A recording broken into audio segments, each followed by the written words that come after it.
Hello friends, I am Pravinder Randhawa Guru. You are watching my YouTube channel, that's Pravinder Randhawa Guru. तो इस video में जो video मैं हिंदी में बना रहा हूँ, पहले मैं हिंदी में बनाऊँगा फिर इंग्लिश में इसका वर्जन तैयार करूँगा।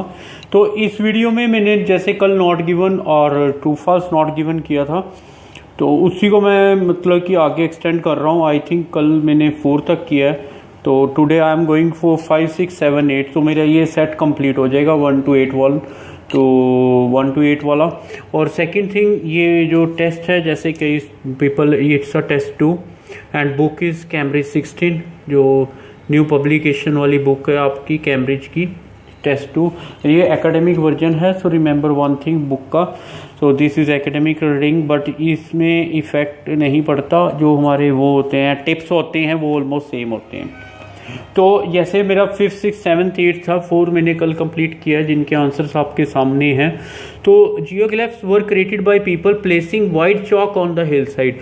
तो ये लोग क्रिएट करते थे white chalk on the hill side के ऊपर, राइट, वाइट चॉक को प्लेस करके। तो ये फर्स्ट हो गया मेरा। तो क्योंकि ये टॉपिक आपको पता ही है कि वाइट हॉर्स का टॉपिक है, let me show you the topic. तो ये टॉपिक था जिसका कैम्ब्रिज 16 टेस्ट 2, राइट। और ये पैसेज 1 है आपका, रीडिंग पैसेज 1।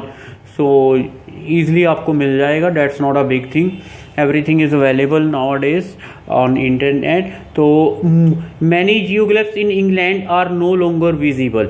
सो मैनी आ गया, सारे नहीं आए, ये बात याद रखना। मैथमेटिकल टर्म है, कैलकुलेशन की बात हो रही है, तो मैंने अंडरलाइन कर लिया। इंग्लैंड की बात चल ही रही है, कल भी हमने यही किया था। मुझे ये I don't want to repeat the word कल अगेन। तो अब many geoglyphs in England are no longer visible, कि वो विजिबल नहीं है जो जियोग्लिफ्स हैं इंग्लैंड में।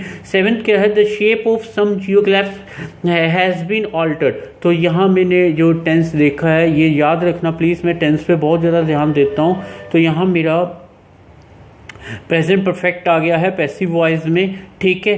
तो ये आपने याद रखना है। The fame of the Uffington white horse is due to its size, ये भी प्रेजेंट है। यहाँ पे ये कंपेयर कर रहा है साइज के साथ, तो मेरे माइंड में ये बैठ गया है। यहाँ जो शेप को कंपेयर कर रहा है, शेप के आगे दा है, फेम के आगे दा है, तो ये बातें याद रखना है। ये नाउन वर्ड बन गए, इसको इसने कंपेयर किया है ऑल्ट्रेशन, चेंज के ऊपर।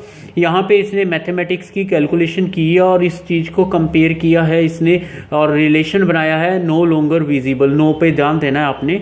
यहाँ वर क्रिएटेड बाय पीपल, ये पुरानी बात हो रही है आपकी, पास्ट में है, by people placing white chalk on the. तो इनको क्रिएट किया गया, किन्होंने क्रिएट किया, पीपल ने वाइट चॉक प्लेस किया हिल साइड पे। तो ये बातें आपने अपने माइंड में सेट कर रहे हैं। तो हम लोग यहाँ तक सर्च कर रखा था कल 4 तक, तो 5th की बात है। तो यहाँ से यहाँ तक जो मेरा वर्क था, मुझे जितना रिमेंबर है, मेरे 4 कंप्लीट हो गए थे क्वेश्चंस। तो 5th के ऊपर मैं चलता हूँ। पहले 1 minute, let me set the page, 2 second please wait कीजिए। पहले हम पेज को सेट कर लें, फिर हम वर्कआउट करते हैं। इसने कहा है method of cutting these huge figures was simply to remove the overlying grass to reveal the gleaming white chalk below. ठीक है जी, जो मेथड था cutting these huge figures was simply to remove the overlying grass to reveal the gleaming white chalk below. तो इसका मतलब chalk नीचे है, ग्रास ऊपर है, तो थोड़ा सा यहाँ से टिप ले लेना। ये ग्रास ऊपर है, चॉक नीचे है, तो ग्रास किसके ऊपर लगेगा? ग्रास या तो मड के ऊपर लगेगा या हिल के ऊपर लगेगा। ये बातें आपने ध्यान देनी है। However, the grass would soon grow over the geoglyph again unless it was regularly cleaned, right, और scout by a fairly large team of। ये तो कंडीशन आ गई unless की, ठीक है जी। One reason that the vast majority of hill figures have disappeared is that, तो इसने कहा है कि vast majority of hill figures जो disappear हो गए हैं। 1 मिनट, अब मैंने जो अंडरलाइन कर रखा है वर्क, मैंने इतना स्टडी कर लिया, एग्ज़ाम में भी आप लोग ऐसे ही चलते हैं। तो ये यहाँ से हमारा सारा लेआउट है। तो 1 मिनट, मुझे 5th पे जाना है direct, let me fold the page. तो यहाँ मैंने फिफ्थ को जैसे वर्कआउट करना है, तो फिफ्थ मुझे अभी मिला नहीं, मैंने थोड़ा सा आपको समझाने की कोशिश की है। मैं सिक्स्थ पे चले जाता हूँ। इसने का मैनी, इसने का वास्ट मेजोरिटी, इसने जियोग्लिफ्स का सारी बात वही की वही हो रही है, इंग्लैंड की बात हो रही है, right. Are no longer visible, have disappeared, जो विजिबल नहीं है वो डिसअपियर हो जाते हैं। तो ये मेरा आंसर क्या बन जाता है, ट्रू। सारे वर्ड्स आपके कट हो रहे हैं, आप ध्यान से देखिए। मैंने सिक्स्थ को सोल्व किया, फिफ्थ को नहीं किया, क्योंकि फिफ्थ में इसने कहा था कि वो वाइट चौक को प्लेस करते हैं। वो कह रहा है कि ग्रास जो था वाइट चौक के ऊपर, ग्लीमिंग वाइट चौक ब्लो, उसके ऊपर ग्रास कटिंग करते थे और फिर वो करते थे जियोग्लिफ करते थे, फिर ग्रास ग्रो हो जाता था और sorry it was regularly cleaned और scoured by a fairly large team, कि फिर दोबारा वो उसको साफ करते थे। अगर ये लाइन आपको समझ आ गई है तो आप इजीली आंसर दे सकते हो। अगर ये लाइंस आपको समझ नहीं आई 1 2 3, तो आपके लिए आंसर देना प्रॉब्लम आ जाएगा। आप कुछ भी आंसर दे सकते हो क्योंकि आपके पास 3 ऑप्शंस हैं। ये आप सोचो, इतने मैं 7th करके फिर बैक करता हूँ। Shape of some geoglyphs have been altered, तो ये हम लोग पढ़ चुके थे कि उनकी ऑल्ट्रेशंस हुई हैं। आगे हम लोग चलते हैं। तो इसने यहाँ पे ये वर्कआउट किया है, तो मैंने डिसअपियर वाला मेरा सॉल्व हो गया। When the traditions associated with the figures faded, people no longer bother और remember to clear away the grass to expose the chalk outline. तो यहाँ से आपको थोड़ा सा शायद फिफ्थ और क्लियर हो जाएगा कि चॉक की जो है आउटलाइन है। Furthermore over 100 of years the outlines would sometimes change due to people not always cutting in exactly the same place. अब जो यहाँ चेंज की बात आ रही है, यहाँ ऑल्टर की बात आ रही है, तो थोड़ा सा मुझे पता है कि ये वर्ड मैच होते हैं। अब इसने कहा कि शेप, इसने कहा exactly the same place due to people not always cutting in exactly the thus creating a different shape to the original geoglyph. तो शेप की बात शेप से होगी, बड़ा सिंपल है ये, देखो इजी, एकदम इजी है ये वर्क।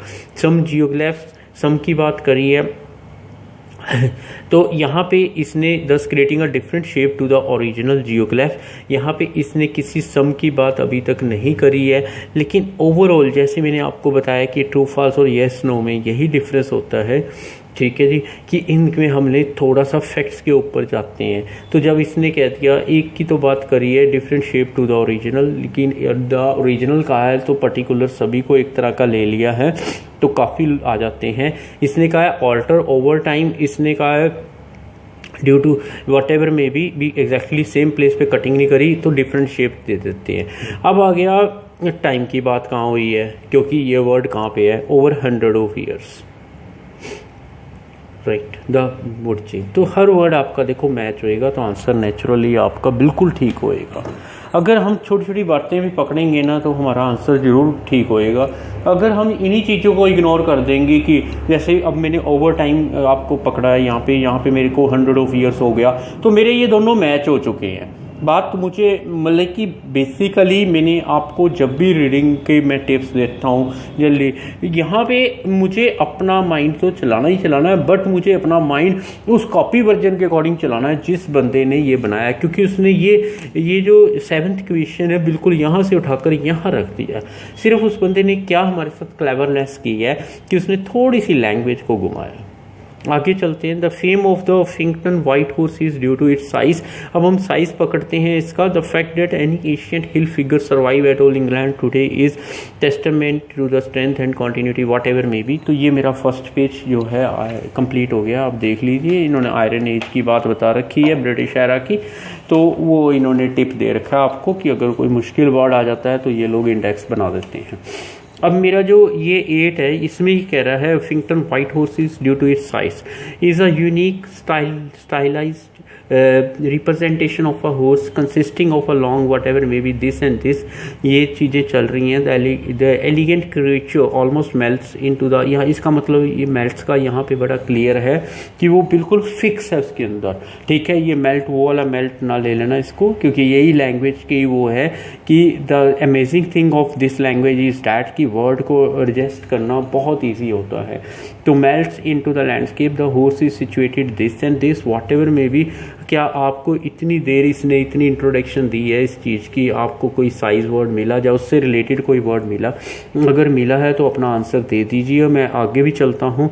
तो also surrounded by burial mounts, it is not far from the bronze this and this which bronze or which consist of more than 30 whatever may be, तो make it difficult to see the यहाँ से आप देखते जाइए कोई size की बात हुई है, क्योंकि अगर इतनी दूर हमें जाने की नीड नहीं है। उसका रीज़न ये होता है, इसको भी आप एक टिप मान के चलिए, मैं पढ़ता जाऊँगा तो ये पूरा मेरा जो एंड तक चले जाएगा। बट इसमें देखो 99.9% क्या होता है कि जैसे मैं कल बात कर रहा था, अभी मैंने 7th का 8 के क्लोज रिलेशन होता है, ऐसे ही मुझे सॉल्यूशंस में भी क्लोज रिलेशन होता है। अगर क्योंकि अभी आपने जो मैंने क्वेश्चंस आपके साथ सॉल्व किए हैं वो 8 तक हैं, इसके बैक पे जो मैंने फ़ोटोकॉपी की हुई है दैट इज़ फ्रॉम 9 to 13, अभी ये भी इनमें से निकलने हैं। और मेरा जो पैसेज है देखो ध्यान से, ये यहाँ आके मेरा हैंड हो जाता है।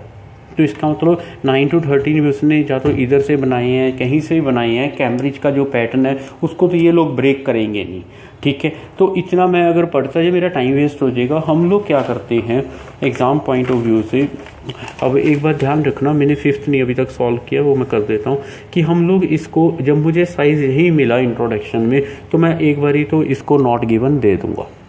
अगर इनकेस मुझे आगे मिलेगा तो मैं देखूंगा, नहीं तो मेरा टाइम वेस्ट होएगा। क्योंकि अब मुझे जब ये चीज़ सॉल्व करनी है ये वाले, तो नेचुरली मैं उस टाइम भी पढ़ूंगा ये जैसे जो भी लिख रखा है, ये देखो आपको सॉल्यूशंस अपने आप मिलने लग जाएंगे। क्योंकि आप इस एक मुझे यहाँ से टिप मिल जाता है, भाई पिछला पार्ट मेरा पूरा हो गया, मुझे अगले पार्ट पे जाना है। तो ये बातें आपने याद रखनी है, क्योंकि यही चीज़ें जो आपका टाइम वहाँ पे सेव करती हैं, ठीक है। अगर मैं ये तो मेरा था 8 की बात जिसको मैंने आंसर दे दिया। अब मैं चलता हूँ इसके ऊपर जो मेरा 5th है। 5th का मुझे देखो वही लाइंस में मैं सर्च करता हूँ। देखो यहाँ पे क्या है कि जो इसने कहा कि वो वाइट चॉक से बनाते थे, मुझे नहीं पता कि ये वाइट चॉक था या नहीं था, क्या था, ठीक है। लेकिन मैंने जो लाइन यहाँ पे पढ़ी है क्योंकि फैक्ट्स के ऊपर, तो ये कहता है कि ग्लीमिंग वाइट चॉक ब्लो है। तो मुझे इस ब्लो में यहाँ पे जो मुझे ये वर्ड मिला है, इससे मुझे ये पता लग रहा है कि या तो वो हिल वाइट चॉक की थी या कोई और रीज़न था, लेकिन वो वाइट चॉक से वो हिल साइड पे नहीं बनाते थे। क्योंकि उसने देखो बड़ा क्लियर किया आपको, मैंने आपको यहाँ जो डायग्राम बनाया था वहाँ समझाने की कोशिश की है कि वो पर्सन क्या कहना चाह रहा है, उसको बड़ा क्लियर है। उसने white chalk on the hill side, placing white chalk place करते थे हिल साइड पे। वो कहता है ग्रास को रिमूव करते थे तो वाइट चॉक नीचे से निकलता था। रिवील का मतलब दर्शाना, मतलब कोई भी चीज़ है बाहर निकालना, ठीक है। However the grass would soon grow over the geoglyph again unless it was regularly cleaned और scoured by a fairly whatever may be. तो उसने ये बात की हुई है आपके आगे, जब उसने क्लियर कर रखा है आपको कि मतलब कि पीपल जो प्लेस नहीं करते, कोई आपको वर्ड नहीं मिल रहा। हाँ, वाइट चॉक की ड्राइंग है, इसमें कोई डाउट नहीं है। क्या वो वाइट चॉक हिल होती है, क्या है, वो आप लोगों को खुद समझ जाना चाहिए। इसलिए इसका आंसर क्या होएगा मेरा, फॉल्स, राइट। तो ये मेरा आंसर फॉल्स है, दैट्स द रीजन है। तो ये चीज़ें आपने बड़े ध्यान से करनी है। जैसे मुझे 5th में पहले लगा कि मैं डाउट में हूँ, मैं आपको क्लियर नहीं कर पाया, मैं 5th को ड्रॉप कर दिया, मैं 6th पे चला गया। 6th मेरा सॉल्व इजी हो गया, 7th मेरा इजी सॉल्व हो गया, 8 मेरा जो था मुझे नहीं मिला। जब मुझे साइज ही नहीं मिला तो मैंने अपना टाइम क्यों वेस्ट करना। उसका रीज़न मैंने आपको बता ही दिया। उसका रीज़न ये है, ये जो शीट में है ये भी सॉल्व करनी है अभी आपके साथ, तो ये शीट उसका रीज़न है, ठीक है।